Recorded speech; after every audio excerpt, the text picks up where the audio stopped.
Hi friends, good morning. আজি আমি আপোনালৈ লৈ আনিছোঁ চলে ভটোৰা। চলে ভটোৰা মই ঘৰতে বনাই ৰেডি কৰিছোঁ। একেবাৰে ইজি প্ৰচেছ। এয়া ভটোৰাৰ চলেখিনি আপোনালোকৰ ওচৰত প্ৰেজেণ্টেশ্যনটো দিছোঁ। চাওকচোন কেনেকুৱা পায়, জনাব কমেণ্ট বক্সত আহি, আৰু লাইক শ্বেয়াৰ কৰিব আৰু মোৰ চেনেলটো ছাবস্ক্ৰাইব কৰিব। আহক বনাওঁ। এয়া মই চলে লৈ লৈছোঁ। ৰাতিয়ে তিয়াই থৈছিলোঁ। ৰাতি তিয়াই থৈ ৰাতিপুৱা ভালদৰে ধুই লৈছোঁ। মই এইখিনি ভালদৰে ধুই লৈছোঁ আৰু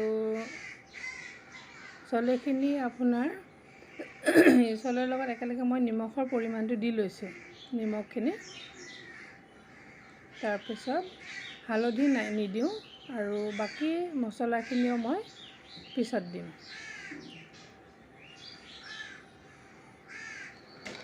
আৰু এতিয়া মই জলকীয়া গেছত চলেৰ কুকাৰটো উঠাই দিম। এতিয়া চলেখিনি আপোনাৰ কেইটামান মিনিমাম 12-13টা চিটি যোৱাৰ পিছত আপোনালোকে নমাই দিব, কাৰণ চলেখিনি ভালদৰে সিজিলে খাবলৈ অলপ ভাল লাগে। নহ'লে কঠুৱা হৈ থাকিলে খাই মজাটো নালাগে আচলতে। এতিয়া গৰম কেৰাহী মই ৰেডি কৰি থৈছিলোঁ। তাত পিঁয়াজখিনি ভালদৰে পেষ্ট কৰি মানে অকণ গ্ৰাইণ্ড কৰি লৈছোঁ। লৈ ভালদৰে ভাজি ল'ম ৰঙচুৱাকৈ।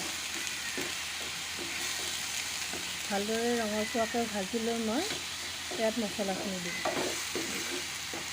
ৰঙচুৱাকৈ ভাজিলে আপোনাৰ কালাৰটো অলপ ধুনীয়া হয়।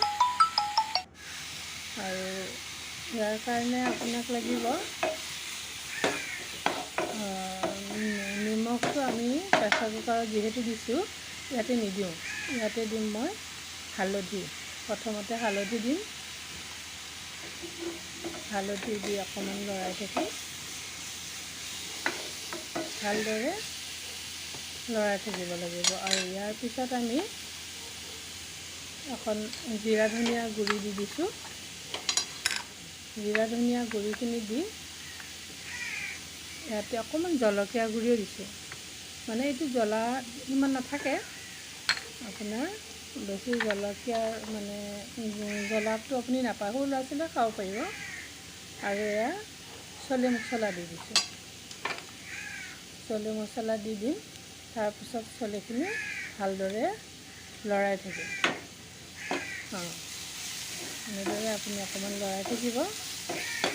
তাৰপিছত আপুনি সিজাই থোৱা চলেখিনি ইয়াতে দি দিব। সিজাই থোৱা চলেখিনি ভালদৰে ইয়াতে দি আপুনি ভালদৰে কিছু সময় এইখিনি ৰান্ধিব লাগিব। ইয়াতে মই অকণমান মগজৰ পেষ্ট দি দিছোঁ, যাতে অকণ গ্ৰেভিটো ভাল হয়। মানে গ্ৰেভিটো মই সিমান চলেবোৰ মানে পিটিকি নিদিওঁ, কাৰণ গ্ৰেভিটোৰ কাৰণে অকণমান মগজ দিছোঁ। আৰু এইটো হেল্ডি হয় মানে একচুৱেলি। আৰু চলেখিনি দি দিছোঁ। চলেখিনি দি ভালদৰে ইয়াক মই উতলাম। আৰু ইয়াৰ কাৰণে মই বহুতে টমেটোটো দিয়ে। মই যিহেতু তেতেলীটো অলপ হেল্ডি হয়, সেইটো কাৰণে মই ইয়াত তেতেলীটো ব্যৱহাৰ কৰিছোঁ। তেতেলীটো আপোনাৰ হাৰ্টৰ কাৰণেও ভাল আৰু অলপ খাবলৈ সোৱাদ হয় বস্তুটো, সেইটো কাৰণে মই তেতেলী ব্যৱহাৰ কৰিছোঁ। আৰু পানী দি ভালদৰে উতলাম। এতিয়া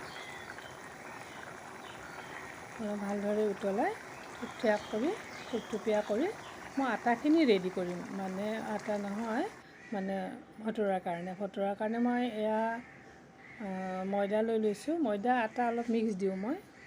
আৰু এয়া অলপ বেকিং পাউডাৰ দিছোঁ। তাৰপিছত আপোনাৰ অলপ নিমখ দি দিম।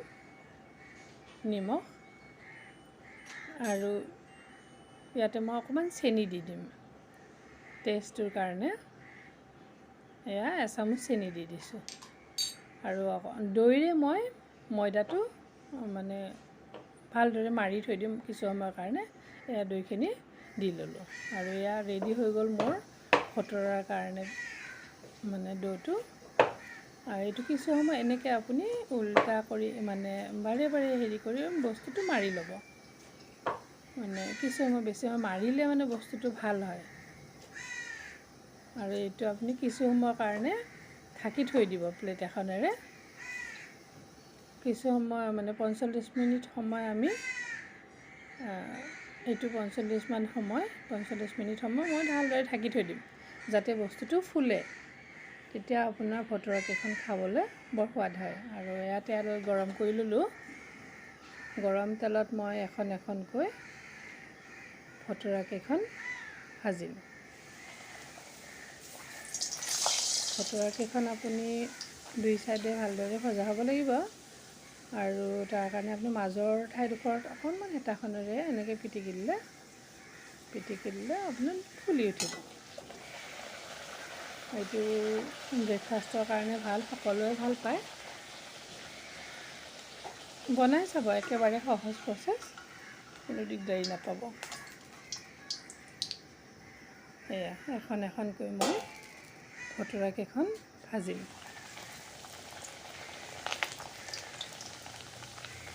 কেতিয়াবা বহুত মছলা ব্যৱহাৰ নকৰাকৈও আপুনি চলে ভটৰাটো বনাই খাব পাৰে ঘৰত। কাৰণ সদায় বৰ বেছি মা মছলাবোৰ খোৱাও ঠিক নহয়। আমি নিজৰ প্ৰচেছতে এনেকৈ অকণমান বনাবলৈ চেষ্টা কৰিছোঁ। জনাবচোন কেনেকুৱা পালে কমেণ্ট বক্সত আহি।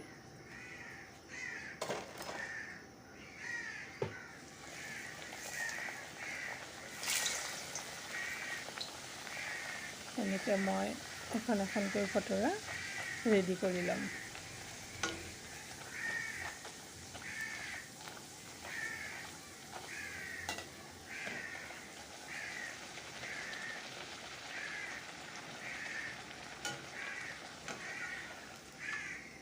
এয়া হৈ গ'ল, ফুলি উঠিছে বৰ সুন্দৰকৈ। তেলখিনি যাবলৈ দি আপুনি নমাই থ'ব।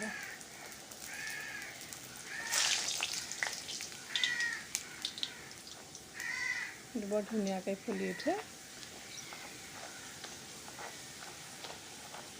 খাই চাব, বেছি কষ্টৰ কাম নহয় আৰু প্লাছ হেল্ডি হয়। এনেকৈ মই গোটেইকেইখন ভটৰা ৰেডি কৰি ল'লোঁ।